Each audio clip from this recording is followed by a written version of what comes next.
the third trumpet, the fresh waters become bitter. In verse 10, the third angel sounded, and there fell a great star from heaven, burning as it were a lamp, and it fell upon the third part of the rivers and upon the fountains of waters. And the name of the star was called Wormwood. And the third part of the waters became wormwood, and many men died of the waters because they were made bitter. That's Revelations chapter 8, uh, verses 10 and 11. And the Absurdus Magius translation is, and the third angel blew the trumpet, sounded, and a great star burning as a torch fell from out of heaven, and it fell upon the third part of the rivers and upon the fountains of the waters, and the name of the star was called Wormwood, which is Ebsynthos in the Greek. And the third part of the waters became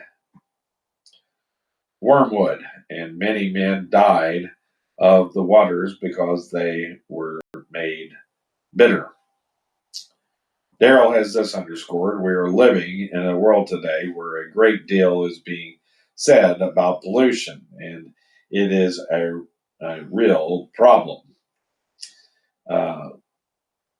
Daryl continues underscoring here. Man seems to have gotten a head start on the star and polluting all of the waters. Personally, I think that man is going to be forced to clean up the waters of the world if he is going to be able to exist at all. Self-preservation is considered to be the first law of nature, and man wants to hang on to this little earth, and he's going to do something about it. Daryl underscores this: in the great tribulation, the flesh, water is polluted, and the drinking water for mankind is contaminated. That is one third of it is. And I want to say a little bit here. I remember growing up, he did this radio broadcast probably for Revelations in 1973. I would have been 5 years old. I think I'm pretty much about the same age as his grandson. And so I remember back in the day, some of you might remember, is that we see advertisements of, this Indian in a canoe. He'd be canoeing down a river, and then he pulls up on the bank and he sees all this garbage along the river bank, and then you'd see a tear stream down his eye, down his cheek. And I don't know if you remember as well. You can go back and you can watch some movies from the early '70s, and I talk about going to Indonesia, and that by noon, well, actually 11 o'clock in the morning, there was so much smog and pollution that it looked like it was going to come a thunderstorm, and so that's kind of the way it was in the '70s here in the United States. Everybody's like, "Oh, we're polluting the world," all these tree huggers. I got into it with a tree hugger on Facebook the other day. I said, "You hug the tree, and I'll burn it in my fireplace." But the thing of it is we have this notion that that's the problem. Is we've cleaned up America comparatively,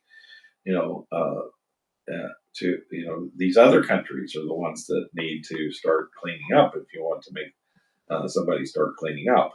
But in our water supply here in Kentucky, the problem is politicians.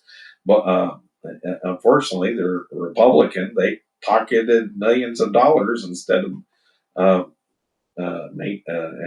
making treatment plants for here in Rockcastle, Estill, Lee and Jackson counties. We have, and probably I'm sure other counties I became aware of, that we have horrible water supplies.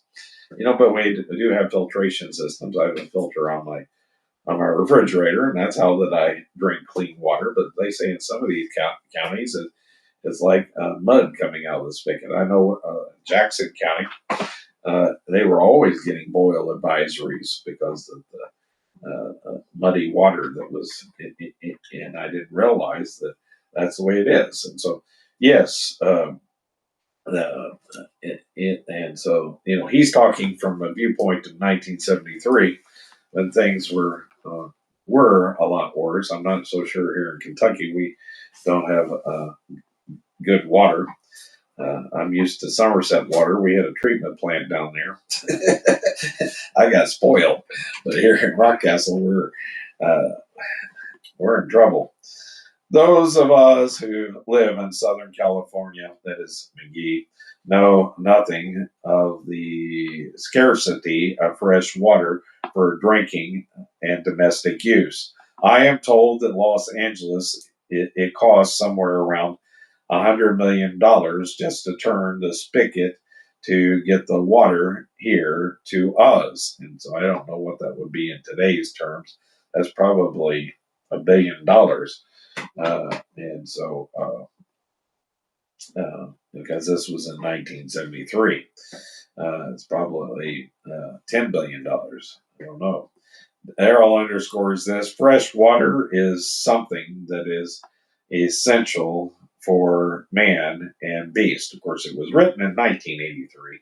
The commentary was about 10 years later. So I don't know if he updated the figures or not. But anyway, we'll go on. I just want to let you know that these figures aren't accurate.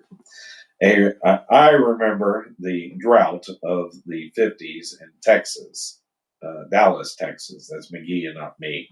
I remember my dad went to Dallas, Texas in 51.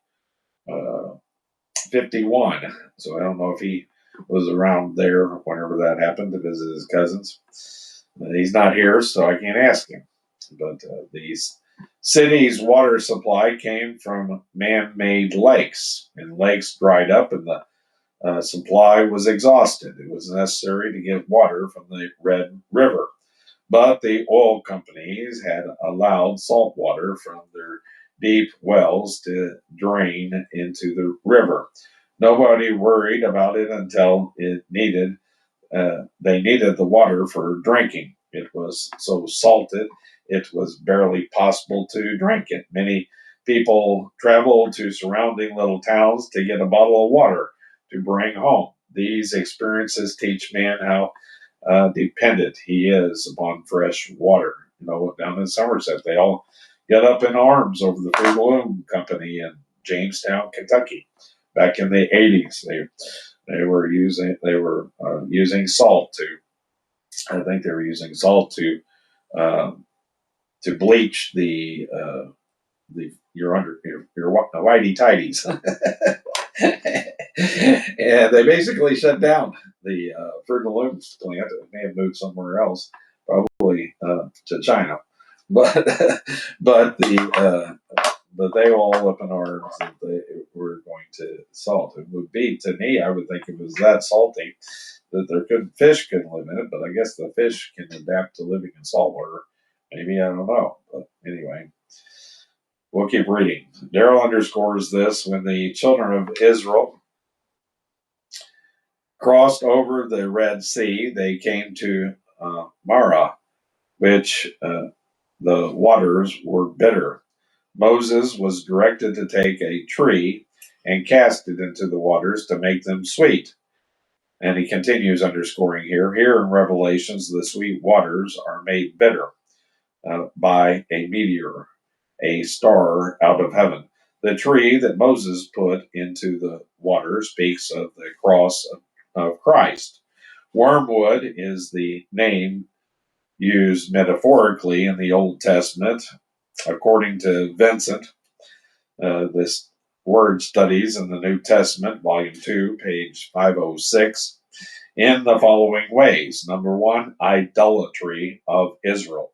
See Deuteronomy chapter 29 and verse 18. Number two, calamity and sorrow are the natural compensations that are coming upon men because of this judgment. Excuse me. And so that concludes